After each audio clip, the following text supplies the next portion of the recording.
Alright then, and we're back for some more Beyond Legendary. We're here in the Strategic Lair. If my microphone does sound a little bit different, it's because I finally tweaked my settings and stuff to apply a proper filter that I don't need to edit after each recording. Because I've been having this issue where my microphone was too sensitive and just picking up every single one of my breaths and stuff, and I would have to like edit it a bunch in post audio every single time, and it was getting really annoying, so I set up a filter. Hopefully it doesn't sound too odd to you guys. Let me know how you guys feel about it. But for now, let's go do some promotions here. So we've got Mr. Gridaya. First rank up for Gridaya, we are going to be doing the full grenade skirmisher build. So, going to be picking up that total combat. And our Sidewinder over here, I'm going to be giving you your center mass for bonus extra damage. There we go. Now then, let's check out these rookies over here.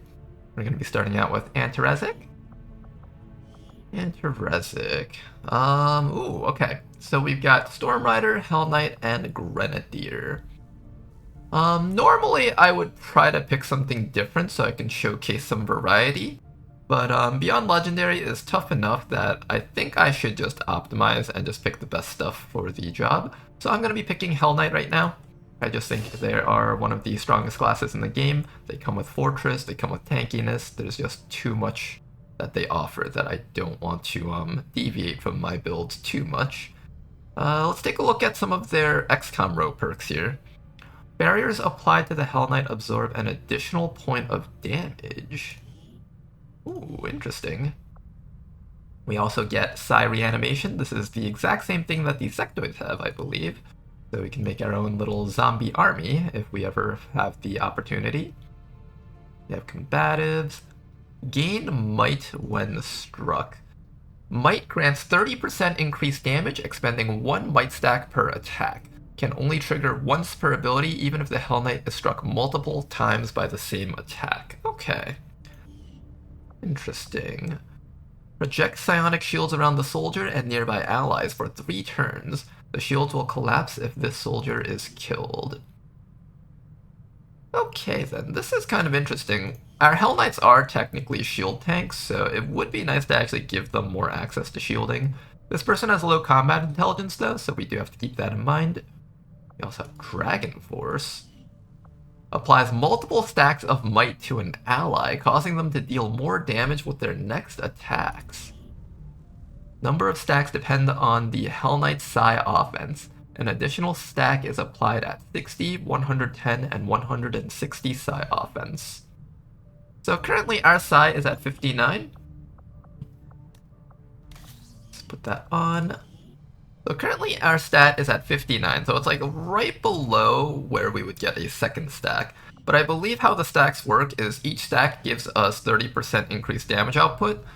2 stacks does not give us 60%, instead just means that our next 2 attacks will deal a 30% increase. This is kind of interesting. Multiplier type bonuses are one of those things that they're not rare, but they're also not common, so if you can get a lot of these and just throw them all on one soldier, you can have a soldier that's strong enough to kill boss units.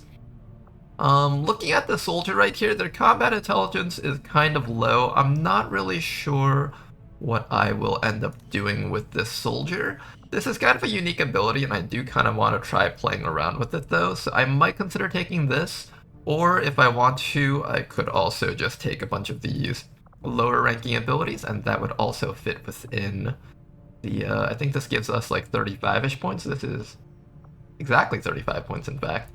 So that actually might be acceptable here. We might do that. As for our build, I think for the most part we're going to be doing something involving transposition and time shift. I could opt to go with the Slamfire build and just try to go like top row here, but I think I'm okay with just doing Slamfire with bottom row here. We could also opt to try out on the move, which is something that I've been wanting to try out.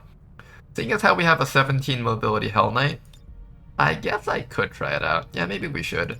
I'll still take Hardened Shields because I think Hardened Shield and just shielding overall is just one of the most important things that our Hell Knights are capable of. So let's do that. Maybe give this person, I guess Void Rift is fine. Void Rift, Shotgun Finesse for the mobility, and finally Hasten Resolve because it's just really important to be able to shield every single round. So yeah, we'll do something involving these perks down here. I'm not sure what I'm going to do just yet. Maybe I'll try Null Ward if I want to do like a team-oriented thing. Dragon Force is also like a team-oriented thing. You help make someone else better. This is to make your own character better. I'm not sure which one I want to go for yet. Maybe it'll kind of depend on how our other soldiers end up being, whether or not I decide to make the Hell Knight themselves our carries, or if I want to make something else into our carries. There we go. Down here we got our next soldier over here. Jaffa Pug. We have the Marksman, the Wayfarer, and the Stormtrooper. All of these are quite good. Stormtrooper falls off a little bit in Beyond Legendary because the Stormtrooper uses the Bullpup and shoots multiple times a lot of times. It's very similar to the Skirmisher in a sense. With the shooting build, its goal is to shoot a lot of times with a weak gun, but the problem is almost everything in Beyond Legendary has like buffs to HP, buffs to armor, and that kind of hurts multi-shot weak weapon type builds. Like when you have a gun that does like less damage, subtracting 1 damage from armor or 2 damage from armor is like a huge percentage damage loss. So it kind of hurts the Stormtrooper a bit. I'm probably going to aim for using the Wayfarer and the Marksman. I think I'm going to go with the Marksman for this soldier. Alright, so what is the Marksman? Well, the Marksman is a soldier that makes use of long-range looking weapons like the sniper rifle, the auto sniper, the strike rifle, that type of weapon, and it also uses throwing knives for close quarters. And it has the standard slot of items over here and a pistol slot. Now, one thing to keep in mind is that even though this thing is carrying a sniper rifle, it does not actually get squad sight. So do not treat this thing like a long-range shooter. If you look at this build over here, or this perk over here, grants Snapshot, Snapshot Overwatch, and Weapon Master abilities. Allows you to move and shoot, or move and overwatch with your sniper rifle, and negates the short-range penalty of sniper rifles. So that's a long way of saying, treat this like an assault rifle that does more damage. That's all this is. It's basically an assault rifle. You can shoot at point-blank range, and it will have good accuracy. And it does not have squad sight, so you can't shoot from beyond 17 tiles. Over here we have the Thrill of the Hunt ability, granting 3 mobility, 3 sight radius, 10 aim, 5 aim, 5 flank crit until the start of your next turn. I mainly use this for the little bit of an aim boost and the extra mobility boost to get to extra flanks. This is one of those things where it's like when you first start playing the class and you're not really familiar with all their abilities, you kind of forget to activate it, but as you get more used to playing them, you'll remember to pop this every single time you're in a critical turn, where you just need that extra mobility, or if you just need to turn a 90% into a 100%. Finally, we got Knife Juggler over here. Adds +1 bonus damage to throwing knives and provides 1 additional throwing knives. Each kill with a primary weapon grants a knife charge. So the throwing knife is a limited use throwing weapon. You can use it at mid-range. Its accuracy kind of falls off at longer distances. I think it might share the same range table as a pistol. So this is something that you want to use from like close range kind of. And since the sniper rifle isn't exactly a long-range weapon, you should treat this as actually a close-range class, despite how deceptively it might look like a long-range kind of thing. Now then, let's take a look at their perks. For the most part, there is one set of perks that I think most people consider to be the optimal build. I think these two are fine. I'm just going to click through it really quickly, and then I will go over exactly how it's meant to be played. Something like this, I think. Alright. So we're going to start by going over the mainline perks, and then we'll talk about the side perks afterwards. So the first perk over here is going to be Predator. 15 bonus aim and 15 bonus crit chance against enemies that are flanked or out of cover. There will be many opportunities to take flank shots, and being able to upgrade those flank shots from 70, 80% accuracy up into like 90, 100% accuracy is kind of the whole point of Predator. It turns your flanks into guarantees, which is just a very, very powerful perk. The numbers are very stacked. 15 is a very big number when it comes to accuracy and crit chance. The other option you have over here is Knife Master. grants additional damage and armor piercing to throwing knives based on weapon tier. This is a class that will be using both its side weapon and its primary weapon, so this is going to be very powerful. If you don't feel like you need the accuracy, then pick the Knife Master. After that, we're going to be taking Crippling Strike. I think Crippling Strike is good for a lot of things in Beyond Legendary, whether it's the early game Lancers or Drones, or the mid game Berserkers, or if you're fighting late game Chrysalids, it also works on the Chosen. Just an excellent tool all around to have. There's going to be a lot of melee units in the game, and being able to cripple them is incredibly powerful. Next up over here is Bladed Vigilance. This is kind of where their build starts to take shape. Once per turn, you will go on Overwatch after firing with your primary weapon or using various throwing knife abilities. This Overwatch shot will not benefit from covering fire even with the perk allocated. Don't know why I aimed to fix. So, how this works is you get to now throw your knife, and now you'll go on Overwatch. Very simple. In a sense, you can consider it a multi-shot attack because technically that means you get 2 hits of damage off, one with the knife, one with the shot. It's just that with the Overwatch, it's not as controlled. You don't get to choose who you aim it at, and it has less accuracy, so it's less reliable. This is where Predator comes in. Predator makes the Overwatch much more reliable, and later on down the line, we're going to be getting even more accuracy perks. So there's that. Next up, we've got Swift Throw down here. Throw a knife as a free action. It's essentially Lightning Hands, the free pistol shot perk that snipers have in vanilla, except for throwing knives now. And I believe, yes, it does combo with Bladed Vigilance, so you can do a free throw into an Overwatch here. Very powerful, very straightforward. Next up, we're going to be taking Cool Under Pressure. Gain +10 aim on Overwatch and other reaction shots, and now they can critically hit. So essentially this upgrades your Overwatch shot into a standard shot. Now it gets all the benefits of being able to shoot at enemies while they're running out in the open, and they will also be considered flanked while they're running out in the open, which means things like Predator, +15 crit, stacks on top of the 40 bonus crit from enemies that are trying to run your Overwatches. You're going to have some very, very nice numbers as the game progresses. After that, we're going to be taking Sentinel. When in an Overwatch, you can take 2 reaction shots, and now the combo is set up. So essentially, the soldier is going to be throwing a knife, getting damage based on the knife throw, then following that up with 2 Overwatch shots that will have pretty much 90 to 100% accuracy on just about anything that tries to move. Very, very powerful setup. It is overall a 3-hit unit. This unit can basically hit something 3 times, albeit you don't get the control of getting to choose what you shoot at.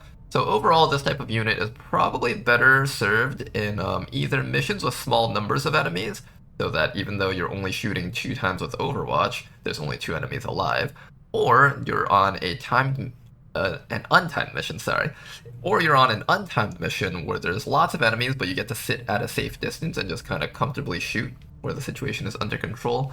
These units can actually serve in those situations also. Overall, very strong.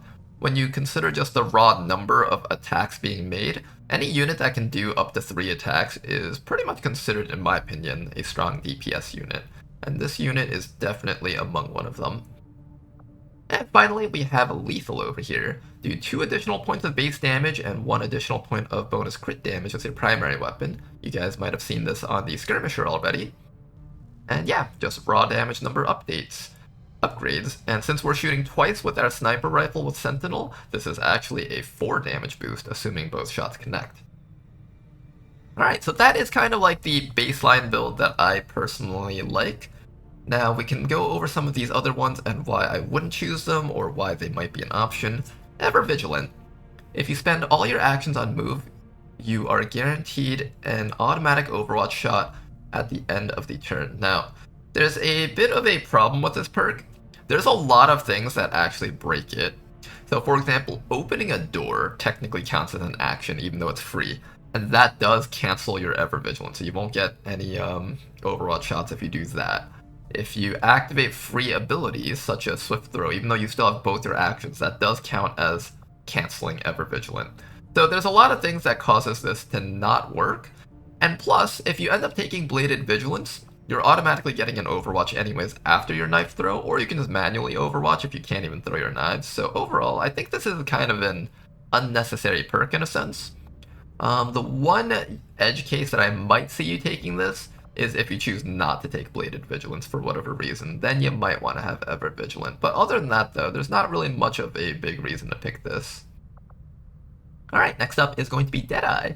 Take a shot with a small aim penalty for a significant damage boost. Sorry, I'm jumbling my words right now. But this perk overall, it's a good perk, but it's not good for the Marksman. The Marksman essentially gets a 3-hit combo going. If you take your Deadeye shot, then that means you're not throwing your knife and you're not overwatching. And the damage boost on this is 1.5, so 50% damage boost. I think just having a 3 times damage multiplier is much more valuable than having a 1.5 damage boost on your turn. So overall, while this is a good perk, it is not particularly great for the Marksman.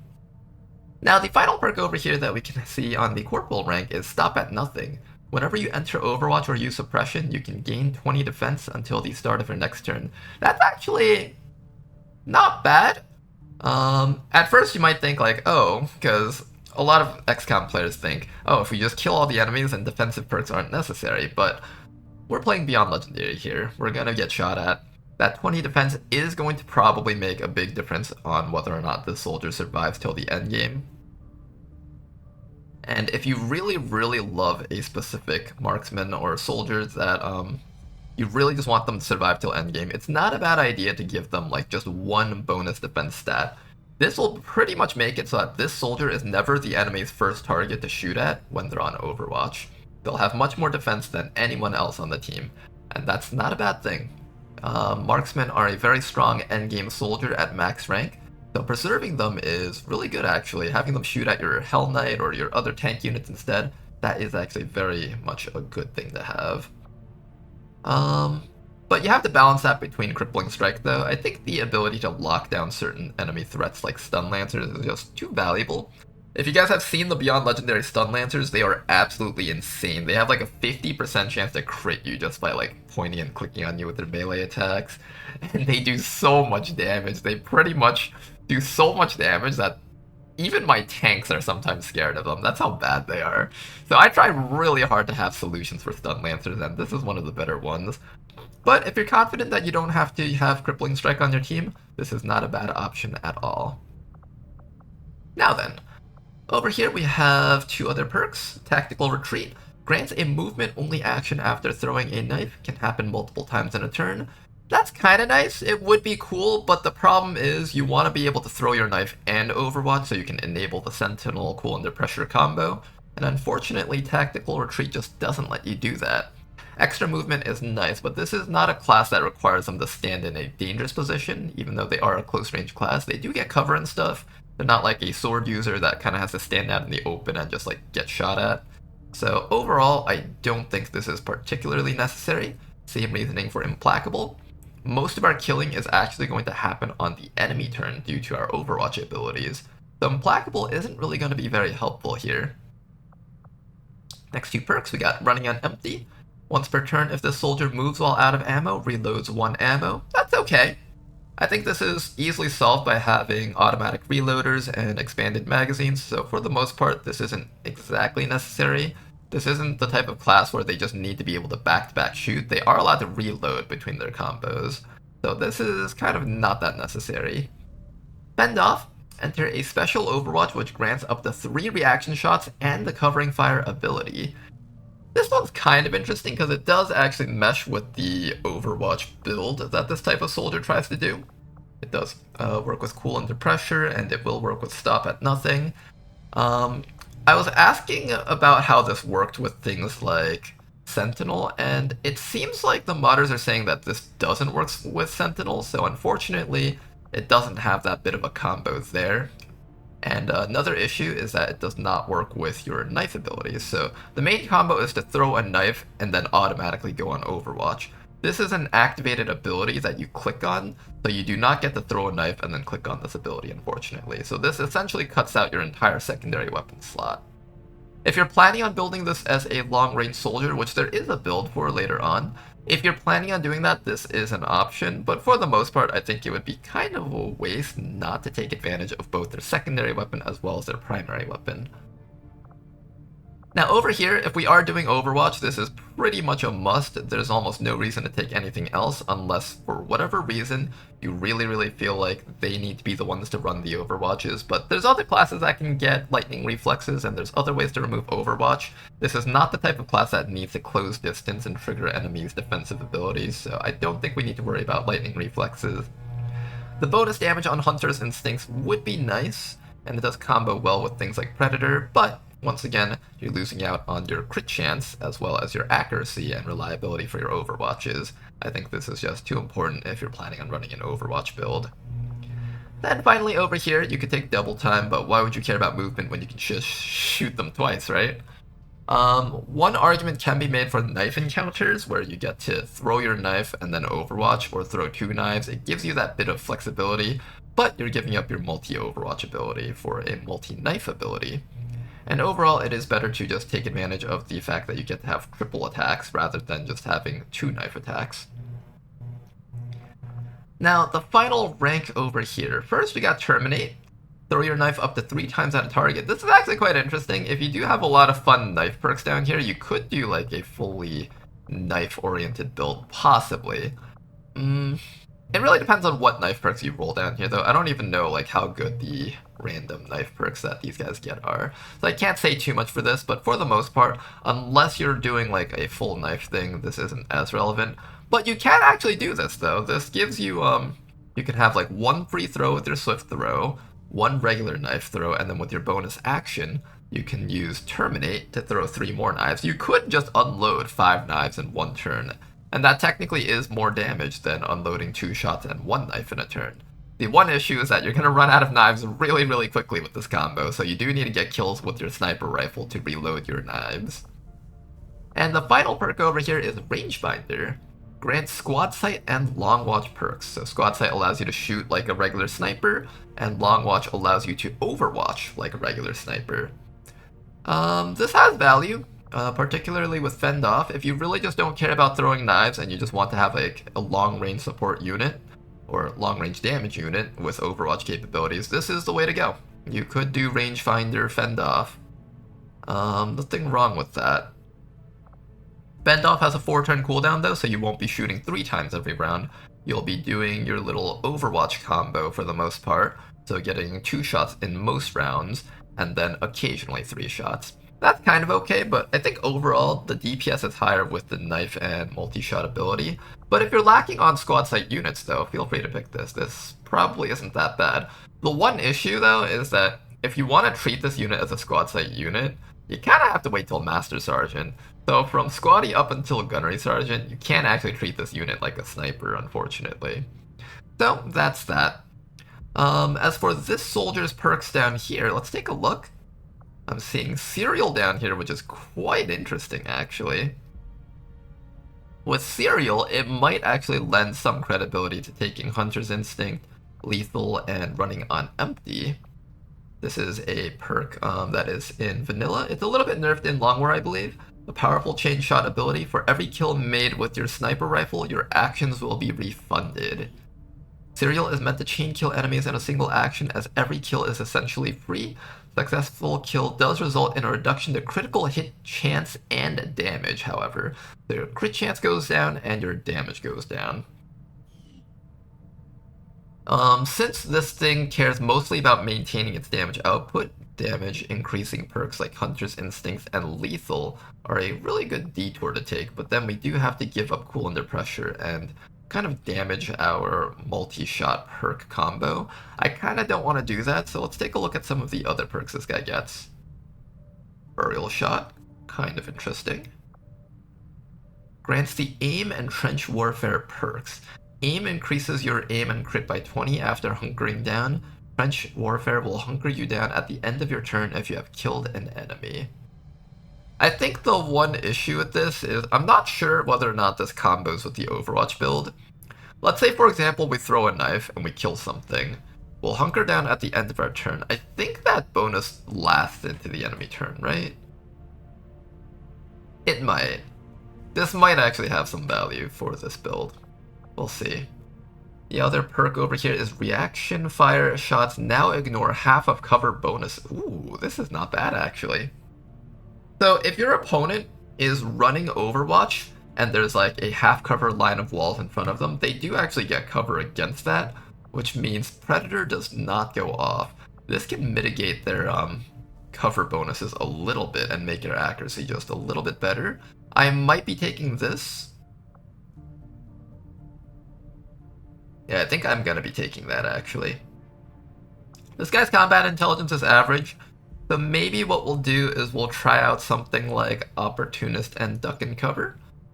This will give us an opportunity to kind of try out Duck and Cover, see if the hunker down at the end of our turn with the knife throw will actually give us plus 10 aim and crit on the following Overwatches. It's a good test to make.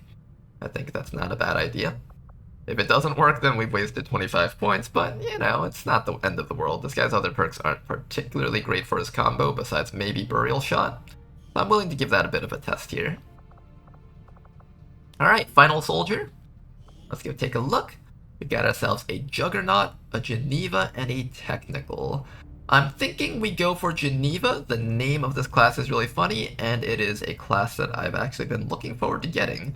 It is going to be comboing with our Arsonist, actually, if you guys remember our discussion about Arsonist from the last video. I'll explain that all as we go, of course. The aliens commit war crimes, why shouldn't we? The Geneva class brings a flamethrower, rocket launcher, and a couple gas grenades into battle to turn any battlefield into hell. Alright then, so how does this class work? Let's take a look now. So they get themselves a rocket launcher and the chem thrower. Now, this rocket launcher is not used just for rockets, but it's used for special chemical rockets. They get some chemical rockets to begin with. Fire a rocket that applies poison and bleeding, usable 1 time per mission. This is the Toxic Shrapnel rocket, and this does destroy cover. The naming of this thing might make it sound like it doesn't destroy cover, but it does destroy cover. It is quite powerful. Poison and bleeding is very nice to have. They also have the Improvised Gas Grenade ability. Improvise a gas grenade using scavenged material. So this is one of the improvised grenade type abilities. It falls into that series. Has a 4-turn cooldown, and it is usable 1 time per mission. As you rank up, I believe this number goes up, so as you rank more and more, you can use it more than once per mission, and you'll have a couple of gas grenades available for the soldier. Not very good on timed missions, because you have to stand still to use it, I believe. Let me just make sure about that. No, it only costs 1 action to craft. Okay. So as long as you're able to blue move and waste an action, you can just craft things. This is perfect for use while you're in concealment to make sure that you have 1 or 2 gas grenades before the fighting begins. Very interesting. And now they also have the blast off ability. Rockets are a bit more accurate. Alright, there we go. Now, there are 3 lines to this class. The first line is going to be the Chem Thrower line. I'll go through each line one at a time, so it's easier to understand what they're meant to do. So the first line over here is Toxic Fuel. Infuses your primary standard Chem Thrower attacks with a deadly neurotoxin that poisons and disorients enemies. So neurotoxin is a special debuff that's going to be referenced in a lot of other classes, actually. It is focused on poisoning and disorienting your enemies, which is, I think, like a minus 40 or minus 45 accuracy debuff. Because disorient is minus 20 and poison itself is either minus 20 or 25. It's very powerful. Minus 45 is essentially the amount of defense that full cover gives you. So it essentially makes the enemy have to roll through full cover as well as whatever defenses your soldiers have. That's very powerful. And it also shuts down their abilities too. Overall, a very, very good perk in general to start off with if you're planning on doing Chem Throwers. It's a little bit unnecessary and overkill because the Chem Thrower already inflicts burn, which kind of negates most enemies from taking their actions. However, there are some enemies that are immune to fire, and they are organic, meaning the poison and the disorient will affect those enemies, but the fire will not. These are the enemies where you really want to be able to use Toxic Fuel. Off the top of my head, there's specific Commando class enemies that have fire immunities. So this will be quite nice to have against those enemy types. Other than that though, fire will take care of most things. If you do pick this perk, it's because you want to have the extra poison damage. And let's keep going. So Nightmare Fuel. Flamethrower attacks have a chance to cause panic. You're already burning the enemies, and if you pick this perk, you're already poisoning and disorienting the enemies. I'm pretty sure there's very few things that aren't disabled by both of these, burn or poison and disorient. So if you take this, it's for like the off chance that you really want an enemy to stand still and they just happen to be immune to fire and poison. For the most part, I wouldn't bank on this to actually trigger because the trigger chance is quite low. It's only a 25% chance. So if I were to use this perk, I would instead just pick something else down here. Shadow Step is an excellent detour for the Chemthrower build, because with Chemthrowers, you need to run up to them and use your Flamethrower. You gotta run into good angles, good flanks, and being able to run past Overwatch is excellent for this type of build, if you decide to go Chemthrower, that is. Next perk over here, Burning Retreat. Gain a movement-only action after using a primary attack with the Chemthrower. So, when it comes to angling the Chemthrower, a lot of the times you have to stand at really weird positions that require you to stand out in the open with no cover. This allows you to run back to cover after running out, shooting your Chemthrower, then run back to safety. Very good for a Chemthrower-based build, highly recommend it. Next perk over here is the Blistering Acid perk. Infuses your primary standard Chemthrower attacks with the powerful acid that applies acid burning and bleeding. And now this is where the build kind of starts coming together, okay? The Chemthrower itself inflicts burns. This perk over here inflicts poison. This perk over here inflicts acid and bleeding. That's all 4 DOT abilities that are in the base game, the damage over time abilities. So yeah, you are now master of all 4 dots. You are the avatar, and you can do absurd amounts of damage. Watching the enemies just slowly tick to death from this is just really, really fun. Overall, a really good ability. If you combo it with all this stuff, you can do lots of damage, especially with the Arsonist over here. So let's go take a look at these guys. If you guys remember from last time we talked about this in these last strategic layer discussions. Viscous Accelerant. Chemthrower attacks apply a stacking debuff that increases damage from all damage over time effects. So if your Arsonist hits them once with the Arsonist Chemthrower, now when the Geneva hits them with their Chemthrower attack, the poison, the fire, the acid, the bleed, that is all going to be doing 1 extra point of damage. That is 4 total extra damage on the target that is suffering from all this. This all affects the Chosen, by the way. And if you go back and read this once again, it's a stacking debuff. If you have 2 Arsonists, now all dots are going to be doing 2 extra damage. So all 4 of those dots from earlier are now doing 8 damage total. The next round, when both your Arsonists attack the same target again, that's going to stack into 4 bonus damage on each of those 4 ticks. That's 16 bonus damage in a round. This is like the ultimate boss killer type thing. Organic boss killer, that is. Mechs aren't affected. But if you set this up against the Chosen, they will melt very, very quickly. Incredibly quickly. Yeah, so that is kind of the main set of perks that you want to take with this build. Now over here we have Hotshot. Your ability to handle the Chemthrower is nothing short of unnatural. Same thing that the Arsonists have. Quick burn, so you get to Chemthrower twice if you want, or you get to Chemthrower once and then run really, really far away or whatever.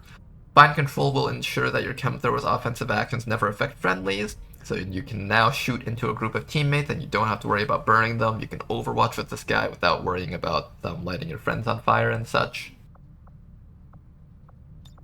Good perk to have. Next up, we're going to be taking Double Time.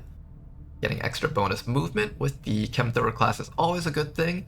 And then the final perk we're going to be taking here is Warcrime Expertise. Primary standard Chemthrower attacks are now non-turn ending, and you should be able to get quite a few burns off with this. Using Double Time, you'll run into the middle of the enemy team. You'll be able to get like 3 Chemthrower shots, I think, off with Warcrime Expertise before running back to safety with Burning Retreat. Very, very powerful combo right there. I think it's 2 or 3 burns with the Chemthrower. I don't know exactly how much, but you guys get the idea. You run in and you just inflict all 4 elements on the enemies and they just start dying very, very quickly. A very fun Chemthrower build with the Geneva class.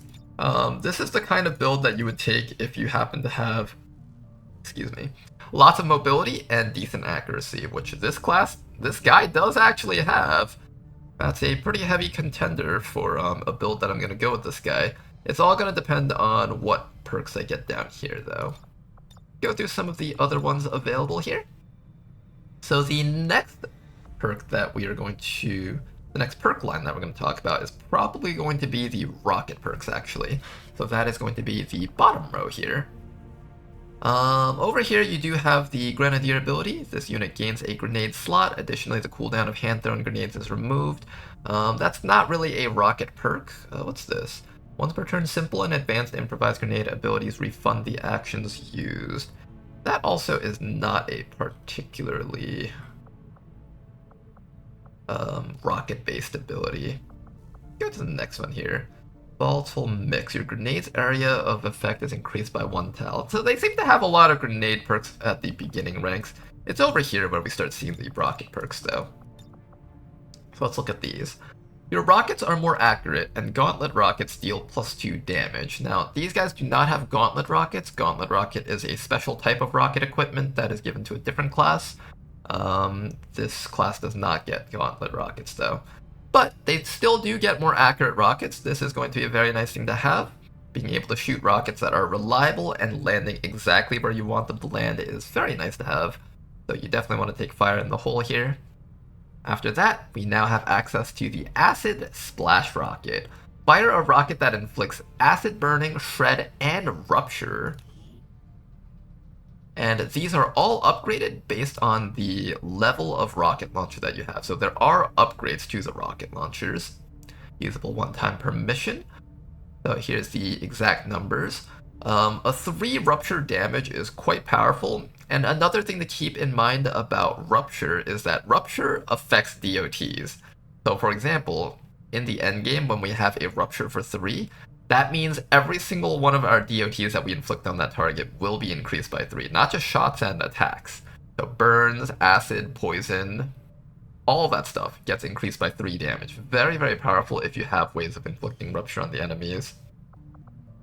Over down here we got javelin rockets. The range of your rocket is increased by 6 tiles, and you may hit targets beyond your visual range. It's almost like squad sight rockets, kind of. Very, very powerful. I would recommend this if you have a really low mobility soldier with high accuracy. If you end up getting a Geneva with that, this is the way to go, rocket build. Next up is the Hell Fury rocket. Fire a rocket that applies burning and deals massive environmental damage. Fire overall is one of the strongest elements because not only does it do damage, it also inflicts burning, which prevents the enemies from taking actions. There's a good reason why this is Gunnery Sergeant. It's a very powerful rocket. While you're waiting for this rocket to show up in your inventory, though, at Gunnery Sergeant, if you research purifiers and do the Proving Grounds research for them, they do unlock a special type of fire rocket called Napalm rockets. While I don't believe it's as good as the Hell Fury rocket, it does serve basically the same role, lights the enemies on fire. And yeah, if you're going to be doing the Rocketeer build, I highly recommend going down that research path. Final perk over here, gain an additional use of Toxic Shrapnel rockets, Acid Splash rockets, and Hell Fury rockets if you have the perk selected. This is the perfect way to make sure that this unit remains relevant on non-timed missions with lots of enemies. One of those like long-term missions that take a while to complete. This is perfect for that. If you're not planning on running the soldier for that type of mission, you can also opt to take Devastation for more quality rockets, rather than sheer numbers of rockets. The radius of your grenades and rockets is increased by 2, and the radius of your breach and collateral damage are increased by 1. So the only thing that this is going to be relevant for is our grenades and rockets, but increasing the radius by 2 tiles, that's not bad, honestly. You can get some pretty big rockets, and being able to just shoot one rocket that burns an entire group of enemies is quite valuable. You can go with either one of these 2 perks depending on your needs. As for your Rocketeer's build, one thing I like to consider for Rocketeer builds is what is a soldier going to be useful for once they're out of rockets? Or if I want to conserve my rockets for a turn, how do I make them useful elsewise? You have 2 options. Over down here, you can either make them grenade focused or just kind of focus on grenades a little bit. And in that case, you could do like Volatile Mix, Master Engineer, or Grenadier, one of those 2 perks. Or you can opt to take the chem thrower route and try to make your chem thrower a little bit more useful. And just take Shadow Step and Toxic Fuel. Both of these are kind of fine options. I don't really have a specific preference. Maybe I lean a little bit more towards the chem thrower a little bit just because it has unlimited ammunition. You get to reload it as much as you want. Whereas with the grenade, you will eventually run out unless you take Master Engineer. Or, well, no, you can still run out of improvised grenade charges. But, yeah, just scratch what I just said. But both are fine options, though. Let's take a look at the grenade perks next. So, we're going to be comboing off of the improvised gas grenade ability. I personally think Master Engineer is not a bad one to take at all. This allows you to improvise a grenade on the spot and immediately throw the grenade as you improvise it. And this class is going to be getting a couple of other improvised grenade abilities, so you'll be able to pick the grenade that matches the situation best for you. Next up over here, instead of Shadow Step, we'll be taking Volatile Mix for bigger AoE on our grenades. We also have access to Shell Shocked over here. The grenades and gauntlet rockets decrease enemy aim by 10 and critical chance by 15. This isn't as strong as some of the other perks for their specific builds. However, this does actually have value though. At first it might just seem like, oh, a small amount of aim, small amount of crit chance. But if you think about it, if you throw like a gas grenade on an enemy, that's already subtracting like what, 25 aim from them? Another extra 10 aim is going to boost that up to like approximately an extra half cover's worth of defense.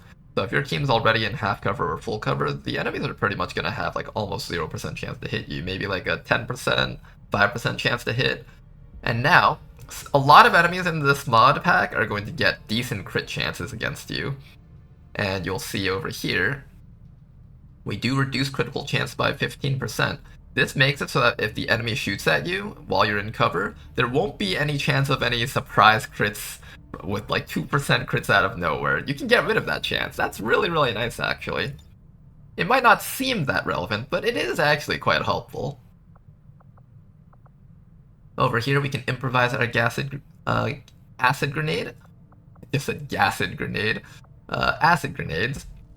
Over here, we also have the fastball ability. Allows us to take a different action after throwing our grenades, or throw 2 grenades if that's what you want to do.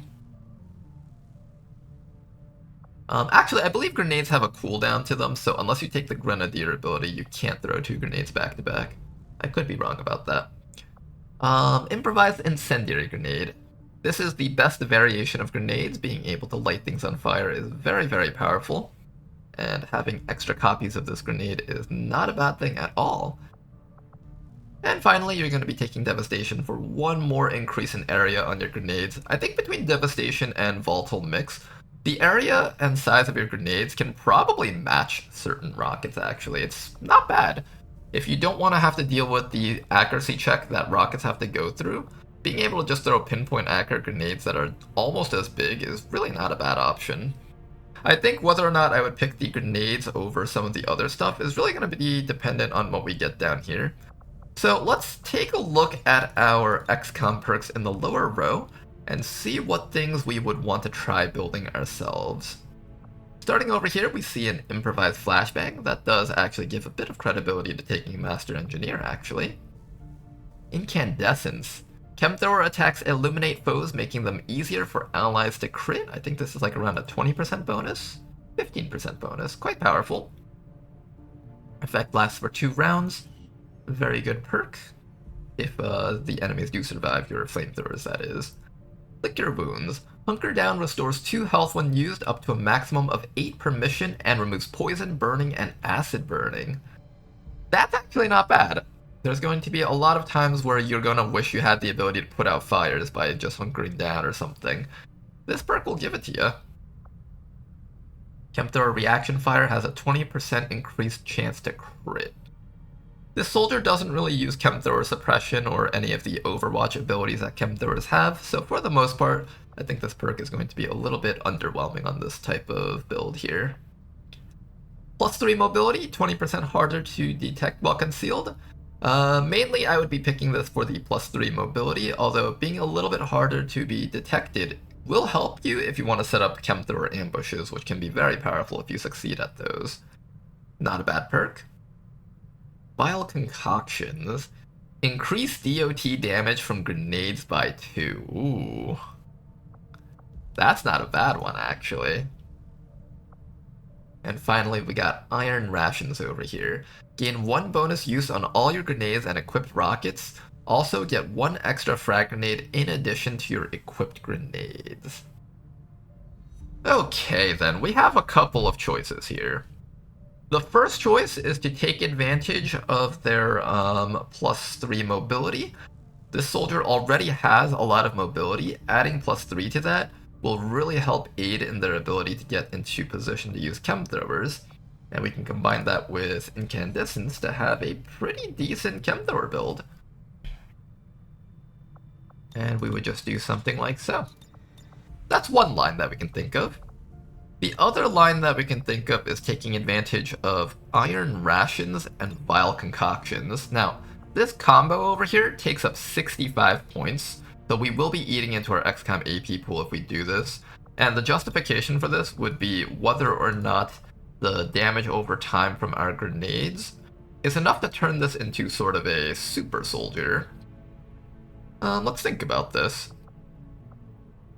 DOT damage from grenades are increased by 2. If I'm using the chem thrower, I can apply all 4 DOTs in one action. With the grenades, however, I cannot apply them all in one action. That's the one problem that I have with this. I can't easily just throw 4 variations of grenades on top of the enemies, like the fire, the acid. There's no bleed grenades either, so we don't have access to that too. But increasing fire, acid, and poison by 2 damage, that's not bad. Assuming we get to throw 2 grenades in 1 round due to fastball and maybe taking grenadier, that's 4 extra bonus damage on a target on every single tick. That's really, really not bad at all, actually. If we opt to do something like this, we can get quite a good amount of damage off against our enemies. Combine that with Iron Rations, gain 1 bonus use on all your grenades and equipped rockets. Also get 1 extra frag grenade in addition to your equipped grenades. This really isn't bad. What we could end up doing is, instead of making this guy into a Master Engineer type build, we could do Grenadier and just equip the rockets ourselves, or not rockets, equip the grenades ourselves naturally.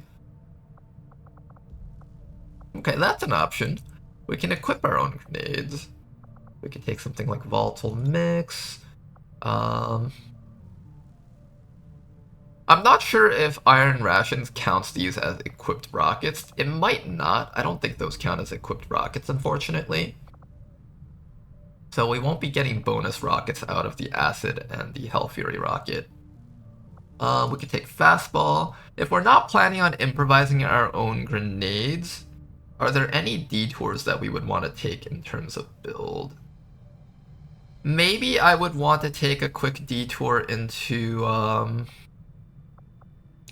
like, let's see, if we're not going to improvise our acid grenades, do we want an acid splash rocket, or do we want to just give ourselves blistering acid on our chem thrower? We could just make this person capable of doing all the things. Give them blistering acid, give them... I could give them a Hell Fury rocket, or I can give them double time for positioning. Devastation affects both our rockets and our grenades, so that's kind of helpful. We could do something where we just do a little bit of everything on the soldier. They don't have to be focused on one thing in particular. They could have access to Hell Fury rockets, they could have access to really good grenades. Between Devastation and Vile Concoctions, we'll have very excellent grenades. I could opt to just not have the extra grenade slot and just take Toxic Fuel. That's not a bad option either. Yeah, let's do something like this. We'll do like a mixed build here. And maybe I'll take Lightfoot if we have extra points, but this is already eating through like so many points right now. This is already 65. This is like 90 points total. I don't know if this soldier is going to be able to get away with putting 90 points of AP on themselves. But if we could, that would be kind of neat, actually. And yeah, they'll get access to both Toxic Fuel and Blistering Acid, so our Chem Throwers are capable of inflicting all 4 DOTs. We will have access to Volatile Mix and Devastation for very quality grenades. Since we have improvised gas grenade, we only really need to equip 2 other grenades, which would be incendiary and acid grenades. So what we could do is with our loadout, just pretend this is a gas grenade or an acid grenade and pretend this is an incendiary grenade. So we could do something like that while still giving this guy some ceramic plating. We'll have the 3 improvisable grenades, or yeah, we'll have the gas grenades, acid, and incendiary grenades equipped. That's one way to set it up. The one issue with this, though, is... No, a grenade count isn't even an issue because we have an extra acid and incendiary grenade out of this. And then each of those grenades will have their DOTs increased by 2 extra damage. Fastball will allow us to throw the... I think this will be a pretty strong soldier, actually. They'll be able to throw grenades that disable enemies from across the map, get into position, inflict quadruple DOTs on specific targets that we need to deal with. If I feel like I don't want shell shocked, I can take burning retreat for extra mobility and such. Not a bad option. We have access to fastball, so we get to actually throw our grenades as well as shoot a rocket or chem thrower all in one turn. If we're out of grenades and we can't get within range to chem thrower, we still have access to Hell Fury rockets. This is actually a pretty solid build, thinking about it. And then we have very quality rockets and grenades, just like that. Alright, a bit of a mix and match build. This kind of deviates from what I would normally do. What I would normally do is just pick one of these lines and just go into it, but this guy has some pretty interesting perks. I think Basti should make for a very interesting soldier type right now. I will change it up if I feel like I need to change it up. If I'm like halfway through playing this and I realize, oh, being able to throw grenades and use the chem thrower isn't as relevant as I thought it would be, then I'll switch it around. But so far, I think I'm looking forward to playing with that soldier in that way. Alright, we've gotten through all of our soldier promotions. Let's take our extra engineer and throw him somewhere useful, probably down here. In 8 days that should clear, and that will be before the next supply drop. We're going to take the supplies that we get from both of these and spend them on getting an extra scientist, and that should set up our infrastructure to be quite powerful. We've got Uprising, Alien Defectors, ooh. I kind of want to get that, actually. Let's see, is it better to look for a mission, or better to just pick that up right away? I think it's better to find our mission first, so let's do that. Let's find our mission first. I didn't get to finish contacting this place, but that's alright. I want to make sure that we find good quality missions first.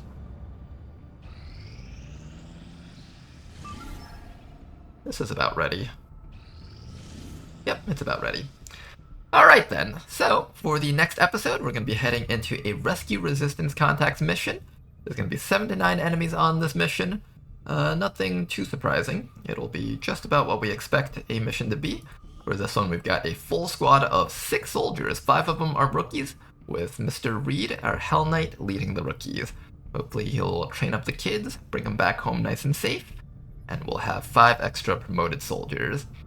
Hopefully you guys enjoyed this little discussion that we had about soldier classes and such. Don't forget to leave a like and subscribe. It helps support the channel, and leave a comment on things that you might like to see more of. Do you guys have a favorite class? Do you guys have a thing that you would like to see in particular, a type of build, or see more of a specific type of weapon, like some sort of unit that uses swords or something? I'll try to keep a lookout on that for my next few promotions, if so. Alright, thanks for watching, have a good day, and bye-bye.